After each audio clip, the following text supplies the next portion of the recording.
저희 증권광장의 두 대표 선수가 한복을 곱게 입으니까 정말 설 연휴 분위기가 한가득 납니다.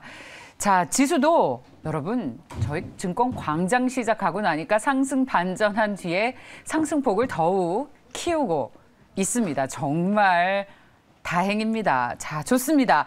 자, 시장을 끌어올리는 것은 다름 아닌 시장 대표 종목인 삼성전자와 SK하이닉스입니다. 어제 필라델피아 반도체 지수가 그렇게 많이 떨어졌지만 우리는 아랑곳하지 않고 외국인 투자자들이 두 회사를 적극적으로 사면서 지수를 끌어올리는 데 일조하고 있습니다. LG에너지솔루션이 찬물을 확 끼얹었는데 다행히 이 전기전자 대표주들이 끌어올리고 있습니다. 역시 이야기를 가장 잘 해주실 분이죠. 상상인증권 리서치센터이자 IT 전략 담당 김장렬 상무 나오셨습니다. 어서 오십시오, 상무님. 안녕하세요. 네, 어쩜 이렇게 정확한 타이밍에 이렇게 정확한 분을 잘 모셨는지 모르겠습니다. 좋은 인연이에요, 우리는. 아, 예. 네. 자, 저희가 자, 오늘 장중에 지수가 상승 반전해서 다행입니다만 전반적으로 시장에 하방 압력을 받고 있어서 우리 투자자분들이 정말 괴로운 시간을 보내고 있습니다. 그래서 오랫동안 시장에 종사하신 우리 센터장과 같은 그런 시장의 이제 고수들은 어떻게 하시는지 전략을 좀 듣고 싶은 마음인데요. 먼저 우리 주식시장의 약세가 언제쯤 끝나겠습니까? 일단은 보통 봤을 때 연준 매크로 이슈 때문에 지금 안 좋잖아요. 전반적으로 금리 인상하고 긴축 이런 거 이 대외적으로 똑같은 요소가 있었고, 근데 한국 시장은 워낙 나쁜 일이 워낙 많았죠. 짧은 시간인데 열과하기 어려울 정도로 횡령부터 해가지고 무슨 내부자 거래, 그다음 붕괴 사건, 뭐 기타 등 너무 많고, 좀 전에 말씀하신 것처럼 LG에너지솔루션 상장 관계로 수급이 그쪽으로 좀 몰린 측면도 분명히 영향을 줬었고, 이래저래 하다 보니까 좋은 게 하나도 없었어요. 최악의 시나리오, 거기다가 이제 지정학적 러시아하고 미국과의 갈등이 아직 해결이 안 된 거잖아요. 이런 것들이 한꺼번에 밀리다 보니까는 뭐 삼성전자 포함해서 대형주가 힘을 못 쓰고, 개별 주식은 뭐 대형주가 힘을 못 쓰니까 수급이 또 안 가니까 많이 빠지고, 그래서 코스닥 코스피가 많이 빠졌는데 언제까지 안 좋을 것이냐 본다면은 제가 이제 지난주에 이제 19일 날 기준으로 저희가 올해 그 전망을 2,750에서 이제 2,750 정도 하단에서 2,950 정도 이렇게 좀 보는 거고, 그 다음에 최근에 이제 다시 낮췄거든요. 2,650에서 2,950. 결국은 뭐냐면은 올해는 3,000까지는 안 갑니다. 바닥을 치고 올라오더라도 3,000 가기 어렵고요. 3,000이라는 게 지수 상단이요? 지수 상단이죠. 3,000 가기 어렵다는 게 제 생각이고요. 야, 그 증권사 중에서 제일 보수적으로 보시네요. 네, 원래부터 3,000 가기가 쉽지 않다고 그렇게 말씀하시긴 하셨죠. 공식적으로 이제 3,000은 가기는 어렵다는 말씀드리고, 대신에 바닥은 제가 제시한 2,650 더 내려온 상태잖아요. 지금 2,000 초반 정도가 PBR로 순자산 가치 기준으로 1배 정도 돼요. 네. 이제 어저께 미리 빠지고 순자산 가치 1배 이하로 대한민국 장이 내려가는 거니까 상당히 위태위태한 거죠. 그 이하 가면은 글로벌 스태그플레이션 개념의 글로벌 금융위기 이런 사태가 와야지 PBR 1.0 이하, 그러니까 2,600을 내려가서 2,500 이렇게 가야 되는데 그 시점에 삼성전자와 하이닉스가 어저께 오늘 실적을 발표한 거잖아요. 그렇습니다. 근데 이제 실적이 뭐 예상대로인데 가이던스를 쭉 보면은 삼성하고 하이닉스 공통점이 하나 있어요. 메모리는 서서히나마 개선될 여지가 있다, 수급이. 이 코멘트가 나왔어요. 그러니까 메모리 수급 개선이요? 예, 메모리 반도체 수급은 반도체 업체들이 그렇게 무리하게 팔지는 않고 투자를 좀 보수적으로 하다 보니 그 서버 같은 일부 수요는 견조하고 이래 해서 지급피로 1분기는 비수기라서 반도체 가격이 한 번 더 빠지긴 하지만 올해 어느 시점에는 수급 개선이 눈에 보일 수 있지 않을까라는 얘기를 어저께 삼성도 했고 오늘도 하이닉스도 뭐 명시적으로 그렇게 얘기는 하지 않았지만 대충 비슷한 톤이거든요. 그러다 보니까 삼성 하이닉스가 반등을 할 때가 된 거죠. 각각의 밸류에이션도 저점에 왔고, 그러다 보니 한국의 시장에서 이미 한국 시장의 PBR 1배, 2,610 정도 갔을 때 왔기 때문에 자율 반등의 성격하다가 대표주가 그나마 개선될 여지가 있다. 지금 당장 아니더라도 이렇게 하다 보니까 그 당장 아니면 언제냐? 빠르면 2분기, 좀 늦으면 한 여름, 가을이 되니까 주가 미리 빠졌으니 좀 견뎌볼까? 이런 생각을 가지면서 주식을 딱 보니 그 만만한 게 없지 않습니까? 뭐 2차 전지, 에코프로비엠 포함해서 맞습니다. 메타버스 이런 주식들 제가 오버슈팅할 때 따라하면 안 된다 했잖아요. 이제 예. 리얼리티를 체크하면서 내다 파는 거죠. LG에너지를 상상되고 나서 그러니까 수급이 갈 데가 없으니 당연히 미리 많이 빠진 대표주를 중심으로 매기가 좀 붙은 거라고 볼 수 있겠고요. 그래서 자율 반등을 하면은 올라가는 하는데 네. 글로벌 매크로라든지 지정학적 리스크가 해결되는 기미가 확인이 돼야 되거든요. 그게 네. 2월이 될지 우리 구종 끝나고 3월 초가 될지 아직 모르니 그때까지는 한 2,800을 목으로 해가지고 공방을 하다가 그다음에 금리 인상이나 이런 것이 어떤 다 흡수가 되면은 아마 올 여름 전후로 했을 때 3,000을 다시 한번 노크해 보는 그런 흐름이 되지 않을까 여기까지가 제가 보는 그림입니다. 자, 그 삼성전자와 SK하이닉스는 일단 기술적으로 많이 떨어져서 기술적인 반등이 나오는 데다가 실적도 유의미했다라는 말씀하셨는데 메모리 수급액에서는 사실 반도체도 이 쇼티지 이슈가 가장 네네. 첨예한 상황이었는데 네네. 이 부분에 대한 개선이 나온다면 정말 주가는 주가를 짓눌렀던 요소가 해소가 되기 때문에 또 상승의 요인이 될 수 네네, 있는 그렇습니다. 것 같습니다. 게다가 삼성전자 2%면 사실 개별주로 따졌을 때 지금 굉장히 유의미한 그런 지수의 상황인 거잖아요. 지금 지수가 정말 계속해서 상승폭을 키우고 있어서 정말 다행입니다. 코스닥은 지금 1%의 플러스까지 올라왔어요. 코스피도 0.8% 플러스를 나타내고 있는데 삼성전자가 2% 넘게 오르고 있고 그리고 SK하이닉스도 5.7% 오른 12만 원 선을 터치를 했습니다. 자, 그렇다면 저희는 어제 나온 음봉을 모두 만회하는 뒤엎는 그런 장대 양봉이 나왔는데 자, 이제 그럼 우리가 궁금한 것은 바닥을 이제 찍은 것인지 가장 쌀 때는 못 사더라도 무릎 정도나 허리 정도에는 우리 투자자분들 사고 싶으실 것 같아요. 네네. 지금 많은 분들이 그래도 현금 가지고 계신 분들은 굉장히 조심스러우셔서 그냥 계속 가지고 있을까 이것까지도 잃을까 봐. 그래서 네네. 지금 새로운 종목 매수하시는데 굉장히 신중하신 상황이거든요. 네. 야, 근데 아무리 미워도 정말 결국에 삼성전자와 SK하이닉스인가라는 생각이 들 정도로 오늘의 구원 투수가 되고 있습니다. 자, 어떨까요? 앞으로 실적이 유의미했다면 정말 이제 바닥을 찍고 이제는 반등의 기세로 돌아설 수 있는 것인지 있다면 또 어떤 부분을 주목해서 봐야 하는지. 지난 네. 한 3개월, 6개월 나와서 말씀을 드리는 건데 네네. 삼성이 오늘 크게 반등을 하고 있는데 삼성전자를 오늘 올라갈 때 따라가는 것이냐 하이닉스 따라가 이런 코멘트는 드리기는 어렵고요. 삼성보다는 하이닉스가 올라가는 이유는 너무나 명명백백해요. 오늘은 똑같은 메모리가 회복될 수도 있을까? 네. 속도는 몰라도 아까 말씀드린 건데. 메모리의 회복. 근데 이제 그건 공통 요인이잖아요. 근데 이제 삼성은 발표를 안 한 게 있고 하이닉스는 발표를 한 게 있어요. 삼성은 M&A라든지 자사주 매입이라든지 어떤 그 흔히 많이 잘 해왔던 예. 여기에도 새로운 게 없었어요. 사실은 어저께 봤을 때 내용은 별다른 게 없었다. 그냥 반도체 메모리가 나아질 수 있다 그러니까 많이 빠져갖고 북밸류가 1.5배니까 올라간 것 뿐이고요.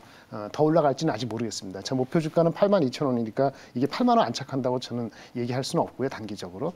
하이닉스는 조금 달라요. 오늘도 새로운 얘기를 했는데 그 이제 배당금을 비록 작지만은 고정 배당금이나 있거든요. 1년에 한 1,000원 정도 주는데 이거 네. 올렸어요. 무조건 어떤 일이 1,200원은 준다. 20% 고정 배당금을 올렸고요. 예. 그다음에 프리 캐시 플로우, 잉여 현금 흐름에서 예. 한 반 정도는 주주 환원 정책을 하겠다. 그 얘기는 뭐냐면 자사주 매입도 하겠다는 얘기거든요. 그렇군요. 그런 적이 없었지 않습니까? 엄청난 그 호재가 효과가 있네요. 있는 거예요. 예. 그러니까 삼성은 M&A인지 뭐 이런 거 특별한 게 없었고 하이닉스는 특별한 게 있었고 그렇기 때문에 폭이 넘어 올라가는 거고 메모리 가격의 흐름이 나아질 수 있다. 하반기 언젠가 그럴 수 있다는 게 맞다면 그게 100%의 삼성전자 하이닉스가 더 올라가는 게 맞죠.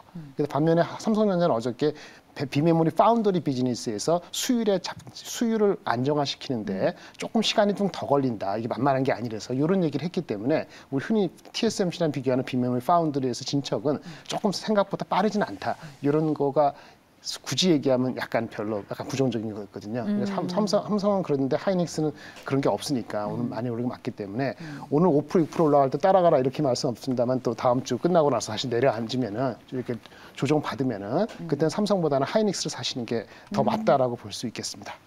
야, 이 주주 친화적인 정책을 보니까 그 어느 때보다도 반갑네요. 네, 사실 처음 있는 거니까. 네. 예, 게다가 이 물적 분할한 기업들 때문에 저희 너무 마음고생을 하고 있는 마당이라서 이 회사가 상대적으로 굉장히 훌륭해 보입니다. 네. 예, 하이닉스라는 회사가.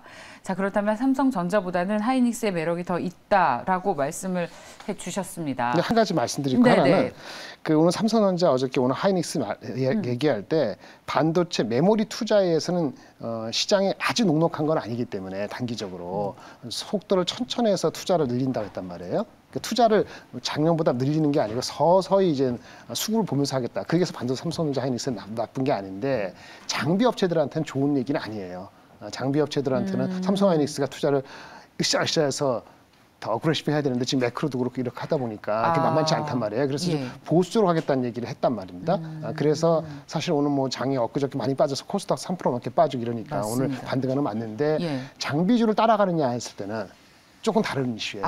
오늘 같은 날은 장비주는 좀 한 템포 다시 한번 되새겨 봐야 되는 거죠. 그것도 뭐 2분기 지나서는 어떻게 될지 모르겠습니다. 지금은 장비주가 올라오는 것보다는 하이닉스 중심으로 오르고 그다음에 제가 말씀드릴 개별 성장주가 있거든요. 금리 인상은 너무나 명명백백한 거기 때문에 거기에서 견딜 수 있는 주식들 중심으로 포지셔닝 하고 있는 것이 맞다. 하이닉스 정도 하고 또는 이제 LG 이노텍 이 정도로 가지고 움직이는 것이 맞다라고 보여져서 장비주 스몰캡에 대해서 지나치게 어그레시브한 거는 어제 많이 빠졌기 때문에 그거는 우선순위가 아니지 않는가 이런 판단을 하고 있습니다. 저희가 사실 반도체 장비주들에 굉장히 관심 많이 가졌었거든요. 특히 지금은 아니에요. 업체들. 지금은 어그레시브하게 할 지금 현 단계는 그런 고려를 할 만한 힌트는 아직은 없다. 이렇게 말씀드리겠습니다. 그렇군요.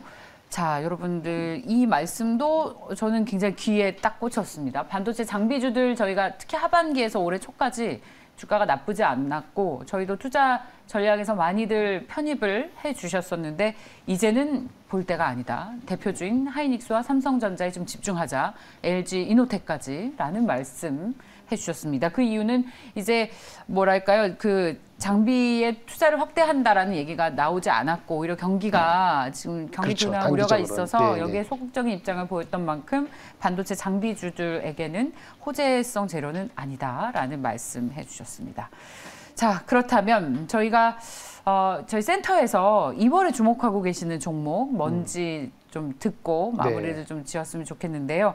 역시 우리 시청자분들께서 가장 많이 관심을 가지실 거인 것 같습니다. 2월의 포트폴리오에는 어떤 종목을 담습니까? 그 이제 아까 말씀드린 2,600 초반까지 갔으니까 PBR 1배란 말이에요. PBR 1배에서 자유반등이 일어나고 2,800까지는 간다. 3,000 이상 가는 건 만만치 않다. 이렇게 전제를 깔아드렸잖아요. 매크로가 있고 하니까.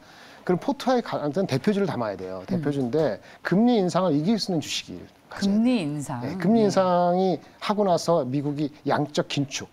그러니까 테이퍼린 다음에 채권을 파는 거잖아요. 그 행동까지 금리 인상 3월 달에 하고 나서 곧바로 할지 않으면 6월 달, 7월 달 한 달 하잖아요. 그러면 길게 보면 한 6, 7월 달까지, 짧게 보면 3월 달까지는 금리 인상이라는 테마 안에 있기 때문에 그래서 2,600이 올라가더라도 3,000 이렇게 쉽게 갈 수 없다는 말씀이거든요. 그럼 그 기간에서는 포트폴리오 어떻게 짜느냐? 우리가 이미 주가에 나왔지만 2차 전지라든지 메타버스 많이 맞았는데 그 주식들이 반등하더라도 어그레시브하게 갈 수 있는 건 아니죠. 그러면 대표주는 뭐냐? IT, 자동차, 금융주 여기서 잘 골라야 되는 거예요. IT, 자동차, 금융주에서. 자동차는 쉽게 얘기해 볼까요? 들어가는 거예요? 자동차는 지금 어저께 기아 자동차 실적 발표했습니다만 실적은 별로였어요. 근데 뭐냐면은 프로덕트 믹스, 가격 인상. 대신에 인센티브는 적게 하고 그냥 만들면 팔린단 말이에요. 그래서 이런 식으로 가격 전가하고 자기 브랜드 파워가 있으면은 개선세로 가요. 그래서 인플레를 전가시켜서 힘이 있는 거죠. 현대차, 기아차 있습니다. 기아차는 좀 더 비전을 발표했기 때문에 기아차가 지금 주가에서는 포트폴리오에 담아볼 만한 거고요. 인플레를 이길 수 있다는 거죠. 물론 테슬라가 어젯밤에 11% 빠진 거는 걔네들은 신제품이 안 나온다. 너무나 심각해서 그런 문제니까 우리하고 똑같이 가는 건 아니란 말이에요. 기아차, 현대 중에서 기아를 하나 넣고요. 그다음 IT는 아까 말씀 하이닉스, 삼성전자 뭐 이렇게 여쭤보셔갖고 제가 하이닉스가 삼성보다 낫다고 말씀드렸는데 그거 말고는 LG노텍 같은 것도 괜찮아요. LG노텍 같은 경우는 어저께 애플이 실적 발표되면서 적혀나왔잖아요. 애플의 수혜주가 LG노텍 같은 게 대표적인 거거든요. 많이 오른 측면이 있기 때문에 오늘 따라가야 될지는 조금 가물가물합니다만은 그래도 중기적으로 봤을 때 스마트폰 애플을 잘 나가는 게 수혜는 LG노텍에서 받을 수밖에 없고 애플 카드 있으니까 그 정도가 아마 IT에서 있을 것 같고 자동차는 기아 정도고 금융주는 사실상 어느 종목이라고 찝지 않아도 괜찮습니다. 뭐 은행주에 뭐 하나은행, KB 뭐 보험주 다 괜찮고요. 덜 오른 종목으로 현대해상을 가져왔지만 현대해상. 네네. 금융주는 한두 개 갖고 있어야 될 거 있습니다.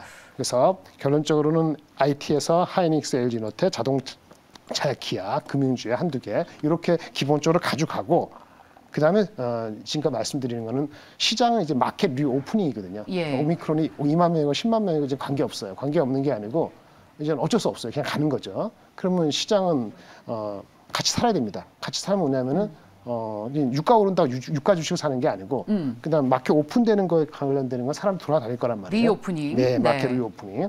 강원랜드 같은 경우에 카지노 같은 경우에 괜찮은 종목이에요. 예. 주가는 빨리 안 가지만은 결국은 인내심을 가지면 시세를 낼 거다라는 좋습니다. 판단을 갖고 있고요. 예. 그다음에 당분간은 또 오미크론을 또 지배하고 있는 게 또 있으니까 어디 많이 돌아다니지 못하면은 그 필수 제품은 사니까 그다음에는 이제는 그 편의점 주식들 그러니까 예를 들어서 BGF 리테일 이런 종목 약간 상반되지만 하나 정도 갖고 있으면 괜찮다 이렇게 네. 말씀드립니다. 나머지는 개별 성장주예요. 개별 성장주는 우리가 많이 하는 종목 중에서 많이 있는데 제가 말씀드린 크리스 FNC 골프예요. 이거 아주 좋습니다.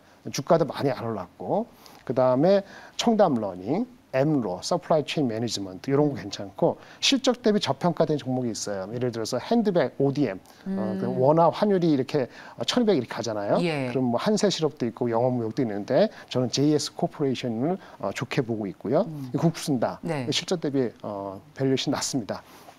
이런 종목들이 경기가 어려우니까. 팍팍 튀진 않지만 이런 예. 종목들을 잘 섞어서 덜 오른 종목 섞게 되면은 아까 말씀드린 자동차, 기아, 그다음에 IT, 금융의 몇 가지 한 5개 종목 중심으로 움직이면은 네. 시장이 올라갈 때도 그렇고 내려갈 때도 그렇고 방어도 잘 될 거라고 볼 좋습니다. 수 있겠습니다. 예. 경기가 어려우니까 술이나 마시자고요. 국순다. 실적이 좋으니까. 네. 네. 실적이 괜히 좋겠습니까? 네, 네, 이 그렇죠. 보니까 금리 인상 관련한 주식 그것은 결국 인플레이션 시대에 이걸 해지할 수 있는 가격 결정력을 갖춘 기업이라는 한 가지 말로 정리가 될 수 있을 것 같습니다. 시장의 성격이 분명히 바뀌었어요. 작년 말까지만 해도 이 메타버스와 같은 실적이 안 나가도 성장이 기대되는 종목을 봤다면 이제는 가격 결정력을 갖춘 인플레이션 시대를 잘 살아남을 수 있는 주식 위주로 편입이 되어 있다는 게 특징입니다. 보십시오.